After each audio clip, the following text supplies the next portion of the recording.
334 vote পেয়ে জনাব আব্দুর রশিদ জিতু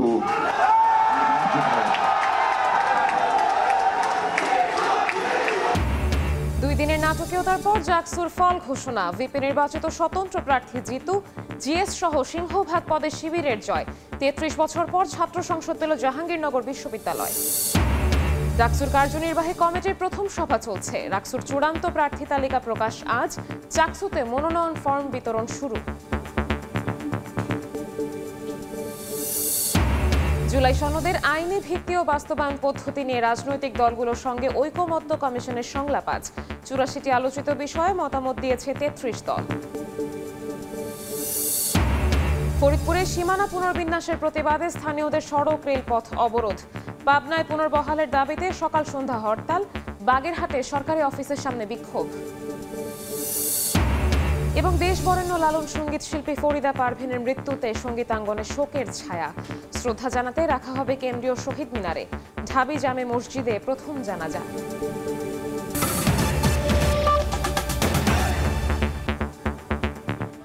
সময় সংবাদের সঙ্গে আছি আমি স্বপ্নপ্নী।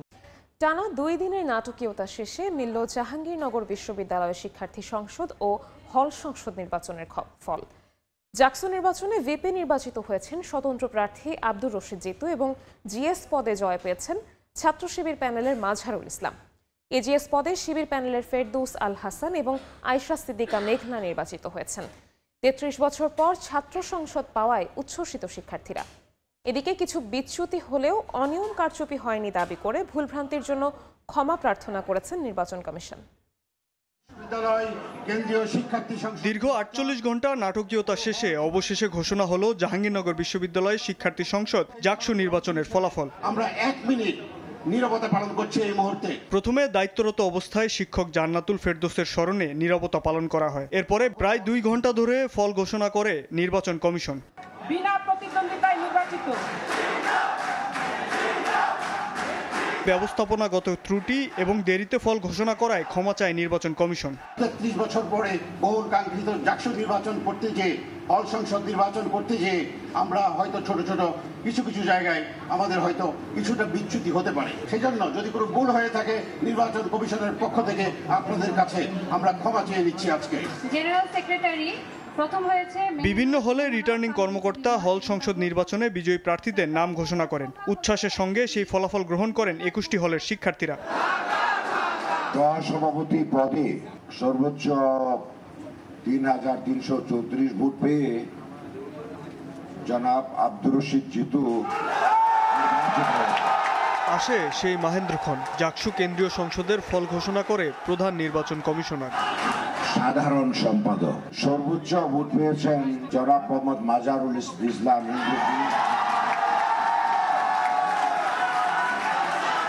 ভিপি এবং জিএস পদে বিজয়ীদের নাম ঘোষণার পর সিনেট ভবনে উল্লাসে ফেটে পড়েন শিক্ষার্থীরা। ভিপি পদে নির্বাচিত স্বতন্ত্র শিক্ষার্থী সম্মেলন প্যানেলের আব্দুর রশিদ জিতু এবং জিএস পদে জয়ী ছাত্র শিবির সমর্থিত প্যানেলের মাজহারুল ইসলাম একে অপরকে জড়িয়ে ধরে শুভেচ্ছা বিনিময় করেন।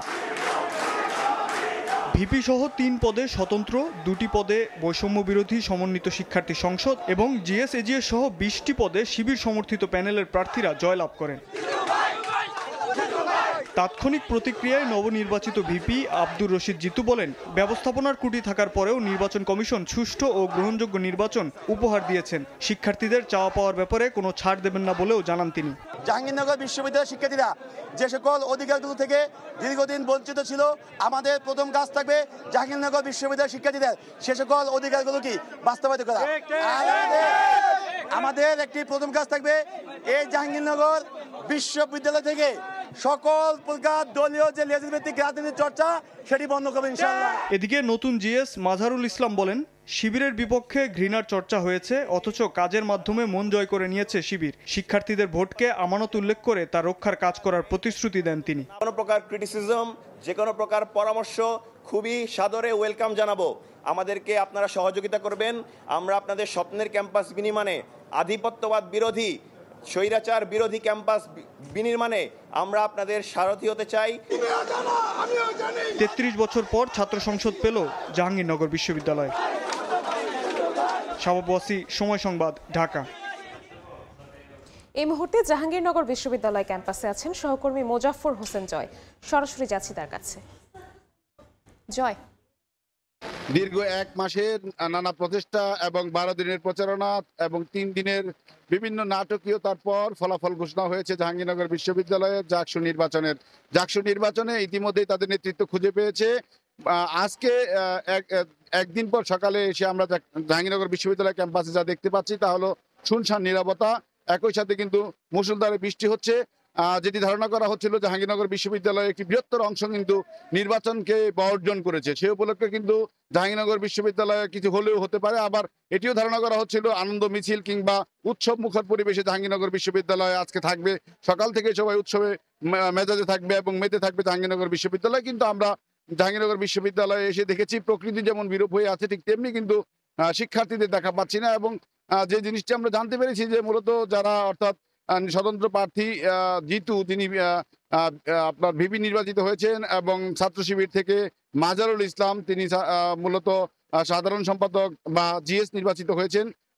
পুরোপুরি প্যানেলই ছাত্র শিবিরের 24 জনই ছাত্র শিবির থেকে নেতৃত্ব পেয়েছেন এবং সেদিক থেকে কিন্তু জাহাঙ্গীরনগর বিশ্ববিদ্যালয়ে উত্তাল থাকার কথা, আনন্দে ভরপুর থাকার কথা। কিন্তু একজন শিক্ষিকার মৃত্যুর কারণে এবং পৈরী আবহাওয়া, একই সাথে কিন্তু জাহাঙ্গীরনগর বিশ্ববিদ্যালয়ে আজকে কিন্তু সকল শিক্ষা কার্যক্রম সহ অফিসিয়াল কার্যক্রম কিন্তু শিথিল করা হয়েছে, যে কারণে আমরা কর্মকর্তাদের এখানে দেখতে পাচ্ছি না। তবে নিরাপত্তা ব্যবস্থা কিছুটা শিথিলতা আনা হয়েছে, গুরুত্বপূর্ণ পয়েন্টসমূহে পুলিশ মোতায়েন করা হয়েছে এবং প্রশাসনের পক্ষ থেকে বলা হচ্ছে যে জাহাঙ্গীরনগর বিশ্ববিদ্যালয়ের পরিস্থিতি স্বাভাবিক হয়ে আসায় পুলিশ কমিয়ে দেওয়া হয়েছে এবং পরিস্থিতি স্বাভাবিক থাকায় নিরাপত্তা ব্যবস্থা শিথিল করা হয়েছে। তো জাহাঙ্গীরনগর বিশ্ববিদ্যালয় থেকে আমার কাছে এই ছিল নির্বাচনী পরবর্তী বিষয় নিয়ে সর্বশেষ তথ্য।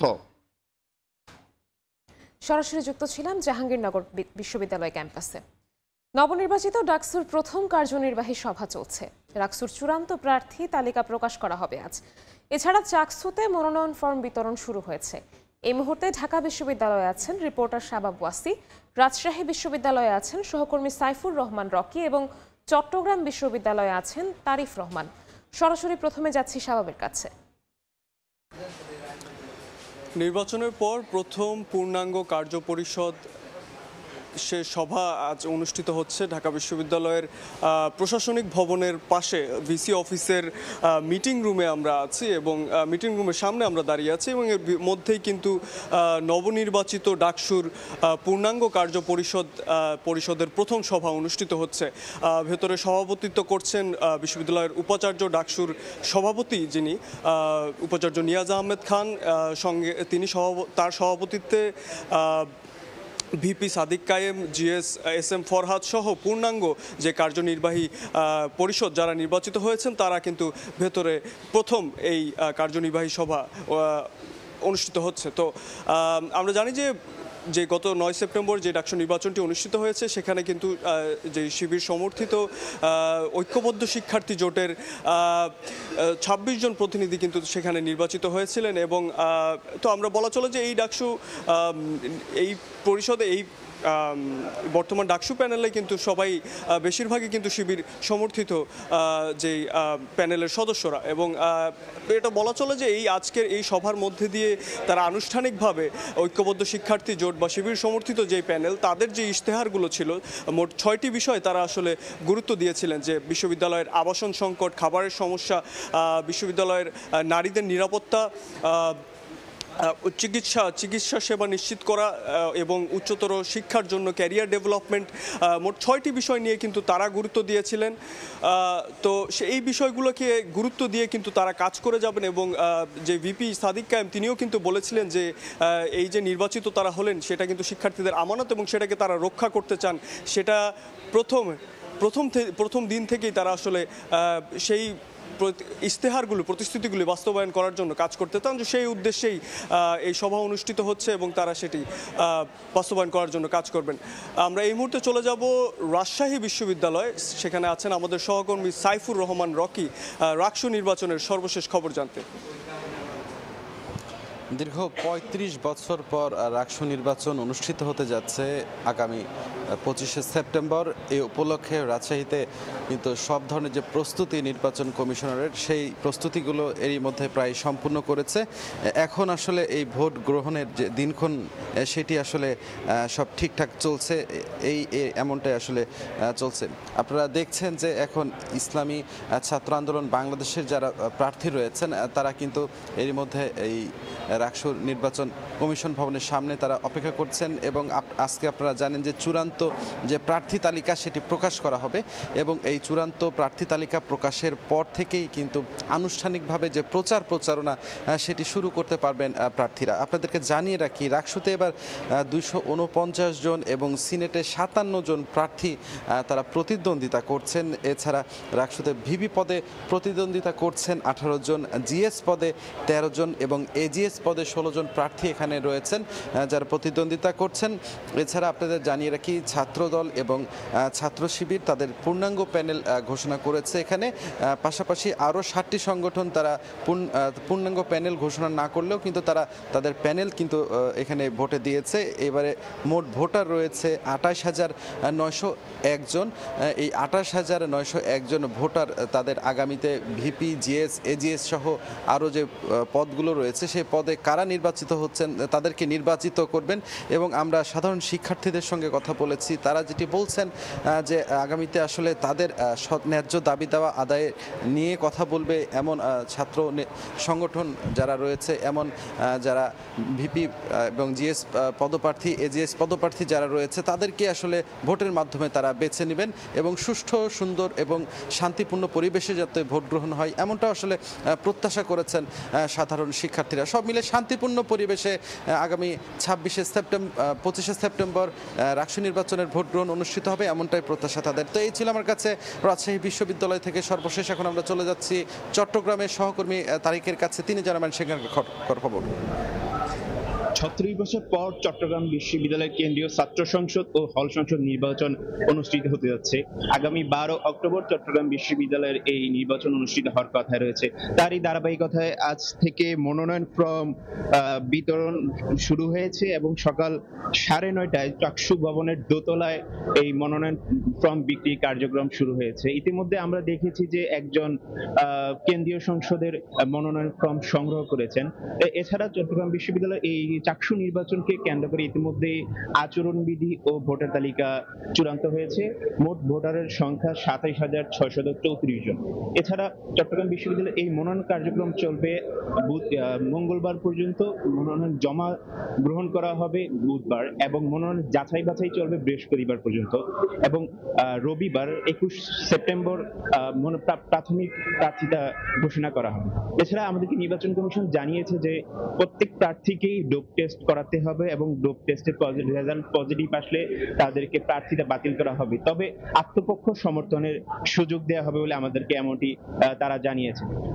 এই মনোনয়ন ফর্ম সকাল 9:30 থেকে দুপুর 3:30 পর্যন্ত বিক্রি চলবে এবং আমরা দেখেছি যে পুরো বিশ্ববিদ্যালয়ে এই নির্বাচনকে কেন্দ্র করে একটি উৎসবমুখর পরিবেশের সৃষ্টি হয়েছে। এছাড়া গতকাল রাতে আমরা দেখেছি যে বাংলাদেশ ছাত্র অধিকার পরিষদের চট্টগ্রাম বিশ্ববিদ্যালয়ের শাখা ইতিমধ্যেই তাদের প্যানেল ঘোষণা করেছে এবং চাকসু র্যাপিড ফর চাকসু নামে একটি প্যানেল তারা ঘোষণা করেছেন। এছাড়া আমরা দেখেছি পুরো বিশ্ববিদ্যালয় জুড়ে একটি উৎসবমুখর পরিবেশ সৃষ্টি হয়েছে এবং সকাল থেকে চাকসু ভবনে প্রার্থীদের আনাগোনা তৈরি হয়েছে, আমরা এই বিষয়টি লক্ষ্য করেছি। এই ছিল চট্টগ্রাম বিশ্ববিদ্যালয়ের চাকসু ভবন থেকে মনোনয়ন ফর্মের বিতরণের আমার কাছে সর্বশেষ।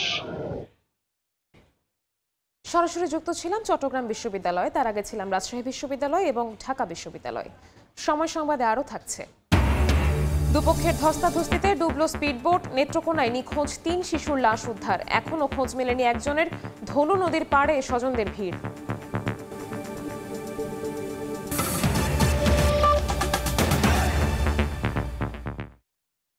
জুলাই সনদের আইনি ভিত্তি ও বাস্তবায়ন পদ্ধতি নিয়ে রাজনৈতিক দলগুলোর সঙ্গে আজ সংলাপে বসছে জাতীয় ঐকমত্য কমিশন।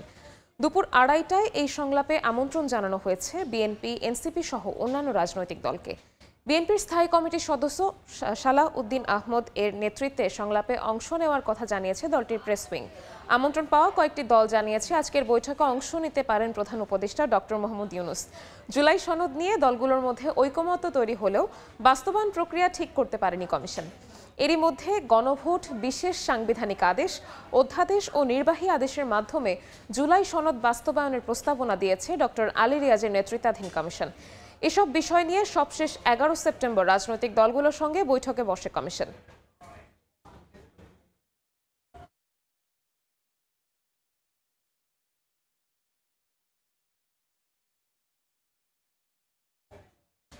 ফরিদপুরের ভাঙ্গায় আসন পুনর্বিন্যাসের দাবিতে তৃতীয় দফায় মহাসড়ক ও রেলপথ অবরোধ করে বিক্ষোভ করছেন স্থানীয় জনতা।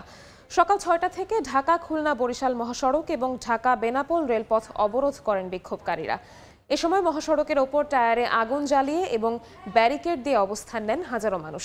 ভাঙ্গা উপজেলার আলগী ও হামিরদি ইউনিয়নকে ফরিদপুর 2 আসনের সঙ্গে যুক্ত করার প্রতিবাদে ও পুনর্বহালের দাবিতে আগামী 3 দিন 14 থেকে 16 সেপ্টেম্বর সকাল 6টা থেকে সন্ধ্যা 6টা পর্যন্ত মহাসড়ক ও রেলপথ অবরোধ কর্মসূচি ঘোষণা করেন তারা। এ সময় 6টি স্থানে অবস্থান নিয়ে বিক্ষোভ করেন স্থানীয়রা। এদিকে অবরোধের কারণে ভোগান্তিতে পড়েন যানবাহন চালক ও যাত্রীরা।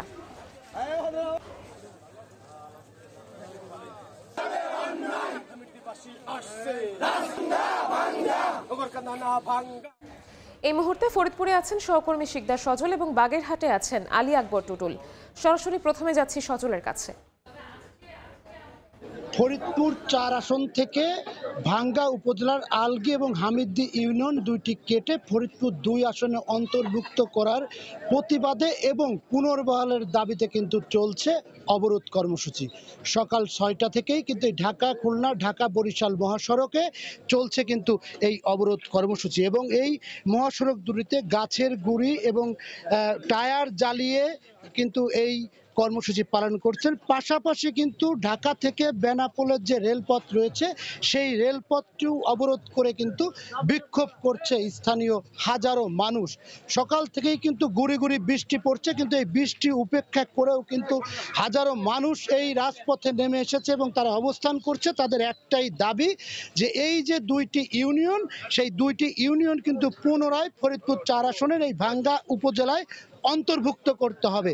এবং আরেকটি বিষয় হচ্ছে যে এই রাজবাড়ী থেকে ফরিদপুর হয়ে ঢাকাগামী যে নকশিকাথা এক্সপ্রেসটি আছে, হামিদদি এলাকায় কিন্তু এই স্থানীয় জনতা তারা কিন্তু এই ট্রেনটি ইতিমধ্যেই আটকে দিয়েছে। এছাড়াও এই ঢাকা খুলনা এবং ঢাকা বরিশাল মহাসড়কের বিভিন্ন স্থানে অন্তত 6টি স্থানে কিন্তু তারা টায়ার জ্বালিয়ে এবং রাস্তার উপর গাছের গুঁড়ি ফেলে তারা কিন্তু অবস্থান পালন করছেন। এবং তাদের দাবি একটাই যে এই যে ফরিদপুর 4 আসনের ভাঙ্গা উপজেলা থেকে যে হামিদদি এবং আলগী ইউনিয়ন কেটে ফরিদপুর 2 আসনে অন্তর্ভুক্ত করা হয়েছে, সেই 2টি ইউনিয়ন পুনরায় আবার এই ফরিদপুর 4 আসনের ভাঙ্গা উপজেলায় অন্তর্ভুক্ত করে গেজেট প্রকাশ করতে হবে এবং গেজেট প্রকাশ করা না পর্যন্ত তারা কিন্তু এই আন্দোলন কর্মসূচি তারা চালিয়ে যাবে।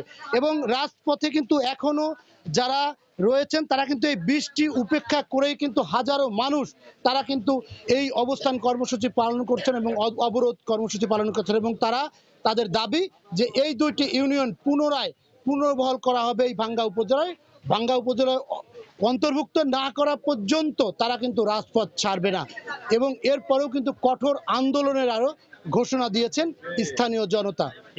আমরা এই মুহূর্তে চলে যাব বাগেরহাটে, সেখানে রয়েছেন আমাদের সহকর্মী আলী আকবর টুটুল। বাগেরহাটে 4টি আসন থেকে একটি আসন কমানোর দাবিতে যে পূর্ব নির্ধারিত যে কর্মসূচি ছিল তা আজ সকাল 8টা থেকে কিন্তু আসলে বিভিন্ন সরকারি অফিসগুলোতে কিন্তু তারা অবস্থান কর্মসূচি নিয়েছেন আন্দোলনকারীরা। বাগেরহাটের এই আন্দোলন এবং দীর্ঘদিন ধরে চললেও কিন্তু এখন পর্যন্ত কোনো সিএসি কোনো পদক্ষেপ না নেওয়ার কারণে কিন্তু আন্দোলন আসলে আন্দোলন চালিয়ে যাচ্ছে। আমরা যদি বলি যে বাগেরহাটের যে আজকে যে এই যে জেলা প্রশাসক কার্যালয়ের সামনে এবং এই মূল ফটকের সামনে কিন্তু অবস্থান কর্মসূচি পালন করছে এবং এখানে বিভিন্ন ধরনের নেতাকর্মীরা রয়েছেন। এখানে বিএনপি, জামায়াত এবং এনসিপি সহ সব ধরনের এবং নেতাকর্মীরা বাগেরহাট জেলাবাসী কিন্তু ঐক্যবদ্ধ হয়ে তারা কিন্তু একটাই দাবি যে তাদের আসন ফিরিয়ে আনার জন্য। আমরা যদি বলি যে এখানে তারা যে সকল উপজেলা কার্যালয়ের এবং প্রশাসন ভবনগুলোতে এবং তারা অবস্থান কর্মসূচি নিয়েছে। এবং বাগেরহাটে যে আদালত চত্বরের সামনে আমরা দেখতে পাচ্ছি, এখানে জেলা প্রশাসকের কার্যালয়ের প্রধান ফটককে আটকে দেওয়া হয়েছে এবং একটা বিশেষ বার্তা তারা দিয়েছেন যে আসলে আজকে আইনশৃঙ্খলা কমিটির মিটিং রয়েছে, সে কারণে তারা 11:30 পর্যন্ত এই কর্মসূচি পালন করবে। পরবর্তীতে কিন্তু কর্মসূচি তাদের রয়েছে। এছাড়া আগামীকালকে থেকে 3 দিন যে তাদের ডাকা যে হরতাল, সে হরতাল চলবে সকাল সন্ধ্যা, যতক্ষণ পর্যন্ত তারা এই দাবি না মেনে নেওয়া হয় ততক্ষণ পর্যন্ত আন্দোলন চালিয়ে যাবে এবং তাদের এই আন্দোলন যে কোনো বিনিময় হোক না কেন তারা ফিরিয়ে আনবেন, এমনটাই কিন্তু জানিয়েছেন। আমরা একজন আইনজীবীর সাথে কথা বলছিলাম, তারা জানিয়েছেন যে বাগেরহাটের যে আদালতে যে রিট পিটিশন দাখিল করা হয়েছে সে শুনানি আনতে আসলে পরবর্তী সিদ্ধান্ত তারা নেবেন। এবং আমরা যদি বলি যে এখানে যে বাগেরহাটের যে আগামীকালকে যে হরতাল, সে হরতাল কর্মসূচি আসলে তারা কিন্তু যেতে বাধ্য হচ্ছেন। যদি আজকে দিনের ভিতরে যদি সিএচি তারা যদি এখান থেকে তারা সরিয়ে যায় এবং তাহলে কিন্তু তারা আজকেই কর্মসূচি তারা প্রত্যাহার করবেন, এমনটাই কিন্তু জানিয়েছেন। যতক্ষণ পর্যন্ত তারা এই কর্মসূচি তারা সিএচি মহোদয় যদি তারা এই প্রত্যাহার না করেন এবং সিএচি পূর্ণবল না করেন তাহলে কিন্তু তারা কিন্তু কর্মসূচি পালন করে আসবেন, এমনটাই কিন্তু জানিয়েছেন। আমার কাছে বাগেরহাটের এই অবস্থান কর্মসূচির সবশেষ খবর। সরাসরি যুক্ত ছিলাম বাগেরহাটে, তার আগে ছিলাম ফরিদপুরে। দেখছেন সময় সংবাদ, সঙ্গেই থাকুন। লন্ডনে তথ্য ও সম্প্রচার উপদেষ্টা মাহফুজ আলমের ওপর হামলা চেষ্টার ঘটনায় নিন্দা জানিয়েছে অন্তর্বর্তী সরকার। প্রধান উপদেষ্টার প্রেস উইংয়ের বিবৃতিতে বলা হয়, মত প্রকাশ, সমাবেশ ও শান্তিপূর্ণ প্রতিবাদের মৌলিক স্বাধীনতা গণতন্ত্রের ভিত্তি। তবে তা অবশ্যই দায়িত্বশীলতা ও পারস্পরিক সম্মানের সঙ্গে প্রয়োগ করতে হবে। গত 12 সেপ্টেম্বর জুলাই গণ অভ্যুত্থানের 1 বছর পূর্তি উপলক্ষে সেমিনারের আয়োজন করে বাংলাদেশ হাইকমিশন ও ইউনিভার্সিটি অব লন্ডন কর্তৃপক্ষ। কর্মসূচি শেষে তথ্য ও সম্প্রচার উপদেষ্টা বের হলে বাংলাদেশ হাইকমিশনের গাড়িতে ডিম নিক্ষেপ করেন আওয়ামী লীগের কর্মী সমর্থকরা। কিছু সময়ের জন্য গাড়ির পথ রোধের চেষ্টা চালান, তবে পুলিশ তাৎক্ষণিকভাবে হস্তক্ষেপ করে পরিস্থিতি নিয়ন্ত্রণে আনে। প্রাথমিক প্রতিবেদনে বলা হয়েছে, ওই গাড়িতে উপদেষ্টা মাহফুজ আলম ছিলেন না।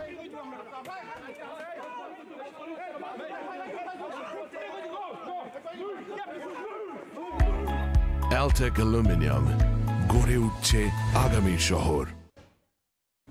চলে গেলেন দেশ বরেণ্য লালন সঙ্গীত শিল্পী ফরিদা পারভীন। শনিবার রাত 10:15 মারা যান তিনি। ইন্না লিল্লাহি ওয়া ইন্না ইলাইহি রাজিউন।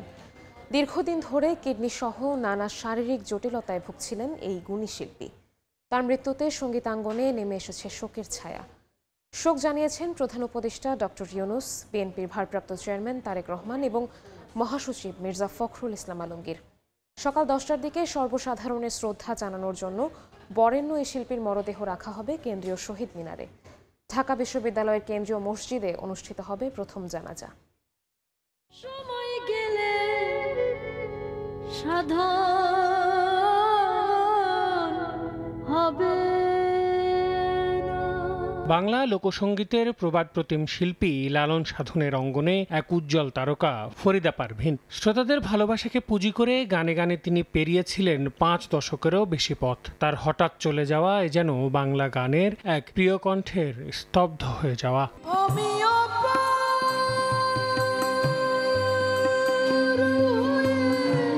সপ্তাহখানেক আগে হঠাৎ অসুস্থ হয়ে পড়লে দ্রুত হাসপাতালে নেওয়া হয় তাকে। প্রয়োজনীয় সব পরীক্ষা নিরীক্ষা শেষে আইসিইউতে স্থানান্তর করেন চিকিৎসকরা। তবে সকল চেষ্টাকে ব্যর্থ করে পরপারে পাড়ি জমালেন এই গুণী শিল্পী। পরিবার জানায়, রোববার সকালে শহীদ মিনারে শ্রদ্ধা নিবেদনের পর ঢাকা বিশ্ববিদ্যালয় কেন্দ্রীয় জামে মসজিদে হবে প্রথম জানাজা। পরে বাবা মায়ের কবরে শায়িত হবার ইচ্ছা পূরণে নিয়ে যাওয়া হবে কুষ্টিয়ায়। আমার শেষ ইচ্ছা বলতে শুধু আম্মা, যেহেতু ওই সময় তার শরীর অনেকটাই খারাপ ছিল, উনি নানা নানির কবরে শায়িত হবেন, এই ইচ্ছাটাই বারবার বলেছেন। 10:30 থেকে 11:30 পর্যন্ত শহীদ মিনার, 12টার সময় ঢাকা বিশ্ববিদ্যালয় জামে মসজিদে ওনার নামাজে জানাজা অনুষ্ঠিত হবে। পরে আমরা কুষ্টিয়াতে রওনা হব। আশা করছি মাগরিবের আগেই আমরা কুষ্টিয়াতে পৌঁছাবো এবং ওই সময় ওনার একটা জানাজা হবে। প্রত্যেকটা প্রাপ্য যেগুলো রাষ্ট্রের কাছে, জাতির কাছে, সমাজের কাছে, সেটা দিলে আমি খুব খুশি হই।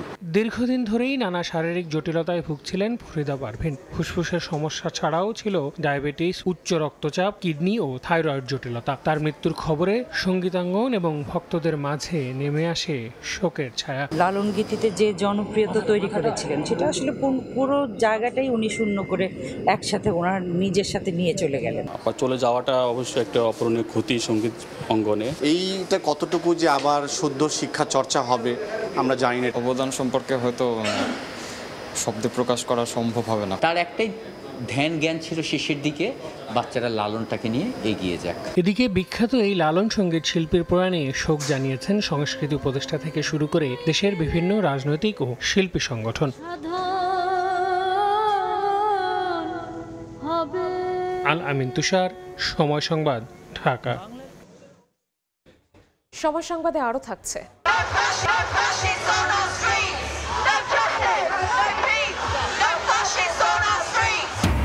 সেন্ট্রাল লন্ডনে অভিবাসন বিরোধীদের বিশাল বিক্ষোভ, 1 লাখেরও বেশি মানুষের ঢল। অভিবাসীদের মর্যাদার দাবিতে পাল্টা মিছিল। বাংলাদেশে অধ্যুষিত এলাকায়ও র্যালি। নেত্রকোনার খালিয়াজুড়িতে ধনু নদীতে স্পিডবোটে ডুবে নিখোঁজের প্রায় 36 ঘন্টা পর আরও 2 জনের লাশ উদ্ধার হয়েছে। এখনও নিখোঁজ রয়েছে আরও এক শিশু। সকাল 9টার দিকে পাঁচহাট গ্রামের কিনারায় 2টি লাশ ভাসতে দেখেন স্থানীয়রা। খবর পেয়ে ধনু নদীর পাড়ে ভিড় করেন স্বজনরা। এর আগে শনিবার নদী থেকে ভাসমান অবস্থায় আরও এক শিশুর লাশ উদ্ধার করা হয়। শুক্রবার বিকেলে স্পিডবোটে কিশোরগঞ্জের ইটনার মৃগা এলাকায় বিয়েতে যাচ্ছিলেন কয়েকজন। পথে একটি মাছ ধরার নৌকার সঙ্গে ধাক্কা লাগে স্পিডবোটটির। এ সময় নৌকার মাঝি ও স্পিডবোট চালকের ধস্তাধস্তিতে পানিতে পড়ে নিখোঁজ হয় 4 শিশু। তাদের সন্ধানে শনিবার সকাল থেকে ধনু নদীর বিভিন্ন পয়েন্টে তল্লাশি শুরু করে ফায়ার সার্ভিসের ডুবুরি দল।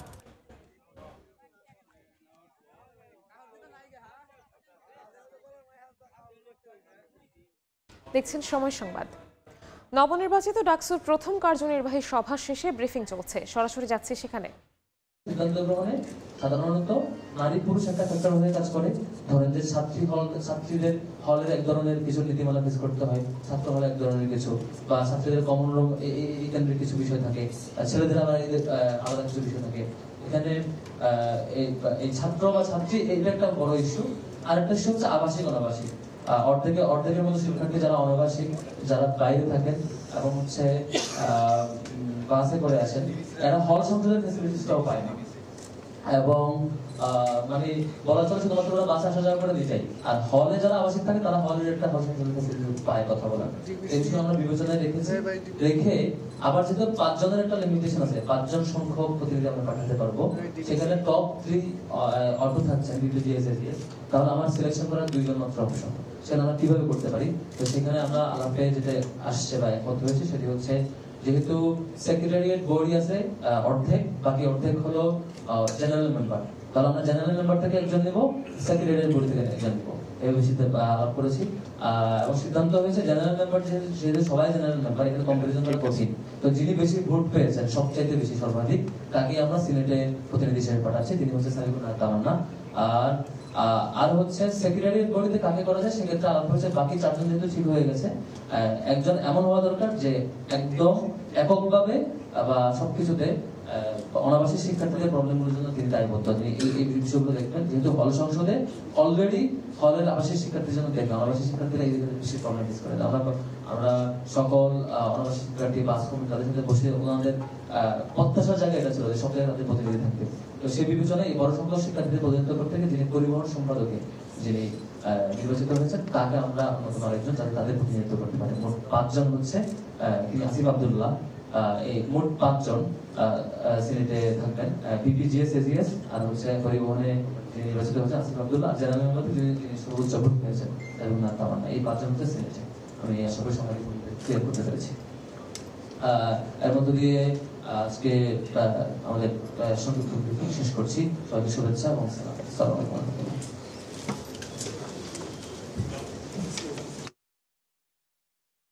দেখছেন সময় সংবাদ। দেশের বাইরের খবর, দুঃখিত দেশের খবর। 10 বছরের রিজার্ভ হাতে নিয়ে সিলেট গ্যাস ফিল্ড কোম্পানি একের পর এক কূপ খনন ও পুনঃখনন করে গ্যাস সেক্টরকে সমৃদ্ধ করেছে। রশিদপুর 3 নম্বর কূপ থেকে নতুনভাবে জাতীয় সঞ্চালন লাইনে দৈনিক 80 লাখ ঘনফুট গ্যাস সরবরাহ করতে যাচ্ছে কোম্পানি। ইকরামুল কবিরের রিপোর্ট, ছবি তুলেছেন নৌশাদ আহমদ চৌধুরী। এই প্রজ্বলন গ্যাস প্রাপ্তির সুসংবাদের বার্তা। সিলেট গ্যাস ফিল্ড কোম্পানির 5 সেপ্টেম্বর প্রায় বন্ধ হওয়া রশিদপুর 3 নম্বর গ্যাস কূপ পুনঃখনন করে গ্যাসের সন্ধান পায়। 2025 সালের মধ্যে 3টি কোম্পানিকে 50টি কূপ খনন ও পুনঃখননের যে লক্ষ্যমাত্রা নির্ধারণ করে দিয়েছিল সরকার, সিলেট গ্যাস ফিল্ড কোম্পানি 8টি কূপ খনন ও 8টি পুনঃখননের দায়িত্ব পায়। ইতিমধ্যে অধিকাংশ কূপের কাজ শেষ পর্যায়ে রয়েছে। সবশেষ রশিদপুর 3 নম্বর কূপ থেকে দৈনিক 80 লাখ ঘনফুট গ্যাস জাতীয় সঞ্চালন লাইনে আজকালের মধ্যে সরবরাহ হতে যাচ্ছে। গ্যাসের উপস্থিতি পাওয়া গেছে। আমরা 8 মিলিয়ন হারে গ্যাস পরীক্ষণ করেছি। ওয়েলটাকে পার্মানেন্ট কমপ্লিশন স্ট্রিং দিয়ে স্ট্রিং স্থাপন করতে হয় ওখানে, তো সেই পার্মানেন্ট কমপ্লিশন স্ট্রিং স্থাপনের কাজই চলমান আছে। বর্তমানে সিলেট গ্যাস ফিল্ড কোম্পানি জাতীয় সঞ্চালন লাইনে দৈনিক 14 কোটি 20 লাখ ঘনফুট গ্যাস সরবরাহ করছে। 2026 সালের মধ্যে দৈনিক আরও 8.5 কোটি ঘনফুট গ্যাস এর সঙ্গে যুক্ত করার ব্যাপারে আশাবাদী কোম্পানির ব্যবস্থাপনা পরিচালক। হরিপুর গ্যাস ক্ষেত্রের সিলেট 10 নম্বর কূপের গ্যাস জাতীয় সঞ্চালন লাইনে সরবরাহের পর এর পাশেই আরেকটি কূপ খননের কাজ প্রায় শেষ পর্যায়ে রয়েছে। 70 থেকে 75 মিলিয়ন আরও অ্যাডিশনাল গ্যাস যুক্ত হওয়ার একটা পসিবিলিটি কিন্তু আমাদের আগামী 26-এর মধ্যে এই জিনিসটা মানে এই গ্যাসটা আমাদের জাতীয় গ্রিডে যুক্ত হওয়ার সম্ভাবনা আছে।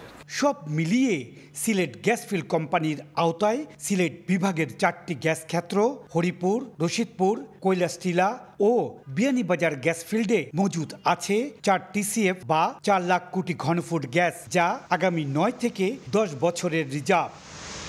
বিশেষজ্ঞদের মতে যশোর এলাকার হিং জোনে অনুসন্ধান চালালে বিপুল পরিমাণে গ্যাস প্রাপ্তির সম্ভাবনা রয়েছে। আমাদের দেশের যে হিং জোনটা আছে, বলবো যে এই জোনটা সার্ভে করে আপনারা সার্ভে করেন, যেহেতু ইন্ডিয়াতে পেয়েছে আমাদের এখানে পাওয়ার সম্ভাবনা আছে। 2028 সালের মধ্যে Sylhet gas field company, Bapex এবং বাংলাদেশ গ্যাস ফিল্ড কোম্পানি মিলে 69টি কূপ খনন এবং 31টি কূপ পুনঃখননের মহাপরিকল্পনা হাতে নিয়েছে। ইকরামুল কবির, সময় সংবাদ, সিলেট। এবার দেশের বাইরের খবর। সেন্ট্রাল লন্ডনে অভিবাসন বিরোধী বিক্ষোভে অংশ নিয়েছে 1 লাখেরও বেশি মানুষ। ডানপন্থী নেতা টমি রবিনসনের নেতৃত্বে এই বিক্ষোভে অংশ নেয় চরমপন্থী গোষ্ঠীগুলো। পাল্টা প্রতিরোধে রাস্তায় নামে অভিবাসী বান্ধব সংগঠন ও প্রগতিশীল কমিউনিটিগুলো। বিস্তারিত দেখুন শোয়েব কবিরের প্রতিবেদনে। সেন্ট্রাল লন্ডনে শনিবার দুপুরে বিক্ষোভকারীদের ঢল নামে। অভিবাসন বিরোধী নেতা টমি রবিনসন এই বিক্ষোভের ডাক দেন। পুলিশের হিসাবে ইউনাইটেড দ্য কিংডম নামে এই মিছিলে অংশ নেন প্রায় 1,10,000 মানুষ। পাশাপাশি কাছেই সমবেত হয় বর্ণবাদ বিরোধীর ব্যানারে পাল্টা আরেকটি মিছিল। সেখানে উপস্থিত ছিলেন 5,000-এর বেশি মানুষ। মেট্রোপলিটন পুলিশ জানায় অভিবাসন বিরোধী বিক্ষোভকারীরা একাধিকবার ব্যারিকেড ভেঙে পাল্টা মিছিলে সমাবেশে পৌঁছতে চেয়েছিল। এতে কয়েকজন পুলিশ কর্মকর্তা লাঞ্ছনার শিকার হন। উত্তেজনা ছড়িয়ে পড়ে সেন্ট্রাল লন্ডনের বিভিন্ন সড়কে। বিশ্লেষকদের মতে সাম্প্রতিক সময়ে লন্ডনের চরম ডানপন্থীদের এটি সবচেয়ে বড় সমাবেশ। অন্যদিকে অভিবাসী বান্ধব ও প্রগতিশীল শক্তিগুলো একত্রিত হচ্ছে। অ্যান্টি ফেসিস্ট মিছিলও হয় কিছু কিছু এলাকায়। বাংলাদেশি অধ্যুষিত টাওয়ার হ্যামলেটসও ছিল প্রাণবন্ত প্রতিবাদী র্যালি। আমরা কমিউনিটি আমরা ডিভাইড করতে দিতাম না। if English Defence League attempt to come to Tower Hamlets, আমরা ইনশাআল্লাহ আমরা in solidarity the whole of Tower Hamlets আমরা বাড়াইমু। অভিবাসন বিরোধী আন্দোলনের শক্তি বাড়লেও পাল্টা প্রতিরোধও সমান তালে এগুচ্ছে। লন্ডনের বহু সম্প্রদায়ের এই শহরে বর্ণবাদের কোনো ঠাঁই নেই, এমনটাই জানান দিল টাওয়ার হ্যামলেটসবাসী। বাংলাদেশি শত শত মানুষের প্রতিবাদের ভাষায় উঠে এসেছে বর্ণবাদ সৃষ্টিকারীদের বিরুদ্ধে। তাদের প্রতিবাদের ভাষা এক, তাদের অবস্থান সবসময় ঐক্যবদ্ধ। শোয়েব কবির, সময় সংবাদ, লন্ডন। সংবাদ খেলার খবর। এখনও চ্যাম্পিয়ন হবার আশায় রাখছেন জাকের আলী। আফগানিস্তানের বিপক্ষে ম্যাচকে দেখছেন ডু অর ডাই হিসেবে। শ্রীলঙ্কার কাছে হারে কাঠগড়ায় তুলেছেন দলের টপ অর্ডারকে। তামিম, ইমন, লিটনদের আরও দায়িত্বশীল ইনিংসের প্রত্যাশা জাকিরের। এই ম্যাচেও আমরা জিতার মেন্টালিটি নিয়ে আসছিলাম, হয় নাই। নেক্সট ম্যাচে অবশ্যই আমরা জিতার মেন্টালিটি, এছাড়া তো আর কোনো উপায় নেই। আমরা তো টুর্নামেন্টে জাস্ট ম্যাচ খেলতে আসিনি, আমরা ভালো চ্যাম্পিয়ন হওয়ার জন্য আসছি। তো ওপেনিং নাম্বার 3 খুবই ইম্পর্ট্যান্ট আমাদের টিমের জন্য। তো এই জিনিসটা মাথায় আছে আমাদের, তো ওদেরকে অবশ্যই এই জিনিসগুলো সতর্ক হতে হবে। পাওয়ার প্লেতে খেলা এই না যে বলে 4-6 মারতে হবে, ড্রপ অ্যান্ড রান, এই জিনিসগুলো মাথায় থাকতে হবে। তো আই এম শিওর ওরা এই জিনিসগুলো নিয়ে ভাববে এবং নেক্সট ম্যাচে অবশ্যই ওরা ভালো কিছু করবে। আমরা আরেকটু প্রপার প্ল্যান, আমরা যদি আরেকটু টাইমিংয়ের দিকে মনোযোগী হতাম অ্যাজ এ ব্যাটিং ইউনিট শুরুর দিকে, তাহলে মনে হয় ভালো হতো। সময় সংবাদের শীর্ষ সংবাদগুলো জানিয়ে দিচ্ছি আরেকবার। ডাকসুর কার্যনির্বাহী কমিটির প্রথম সভা অনুষ্ঠিত। সব মতের শিক্ষার্থীকে নিয়ে কাজ করার প্রতিশ্রুতি নতুন নেতৃত্বের। ডাকসুর প্রার্থী তালিকা প্রকাশ আজ। ডাকসুতে মনোনয়ন বিতরণ শুরু। জিএস, এজিএস সহ ডাকসুর প্রায় সব পদেই ছাত্র শিবিরের জয়। ভিপি স্বতন্ত্র প্রার্থী জিতু। 33 বছর পর ছাত্র সংসদ পেল জাহাঙ্গীরনগর বিশ্ববিদ্যালয়। এবং জুলাই সনদের আইনি ভিত্তি ও বাস্তবায়ন পদ্ধতি নিয়ে রাজনৈতিক দলগুলোর সঙ্গে ঐকমত্য কমিশনের সংলাপ আজ। 84টি আলোচিত বিষয়ে মতামত দিয়েছে 33 দল।